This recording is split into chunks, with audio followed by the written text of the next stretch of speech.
భువనేశ్వర్కి distinguished fellowship 2025 పురస్కారం ప్రదానం.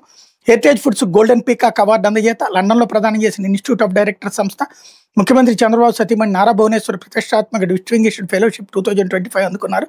లండన్లోని గ్లోబల్ కన్వెన్షన్ సెంటర్లో భారత కాలమానం ప్రకారం మంగళవారం రాత్రి 1:30 సమయంలో జరిగిన కార్యక్రమంలో ఇన్స్టిట్యూట్ ఆఫ్ డైరెక్టర్స్ ఐఓడి సంస్థ ప్రతినిధులు ఆమెకు ఈ పురస్కారాన్ని ప్రదానం చేశారన్నటువంటి వార్తని హైలైట్ చేశారు. లేకపోతే 2,000 కోట్ల శాస్కీ నిధులతో రోడ్ల నిర్మాణం, సరైన ప్రమాణాలతో పనులు చేపట్టాలి, అవకతవకలు జరిగితే ఉపేక్షించేది లేదు ముఖ్యమంత్రి పవన్ కళ్యాణ్.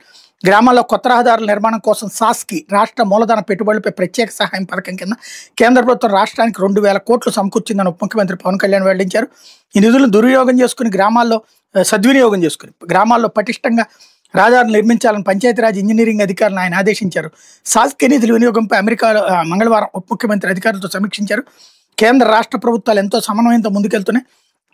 గ్రామీణ ప్రాంతాల్లో రహదారుల అభివృద్ధికి ప్రత్యేక శ్రద్ధతో తీసుకొచ్చిన నిధులివి. వీటి ఫలాలు ప్రజలకు అందాల్సిన బాధ్యత ప్రజాప్రతినిధుల అధికార యంత్రాంగంపై ఉందన్నటువంటి వార్తని హైలైట్ చేశారు.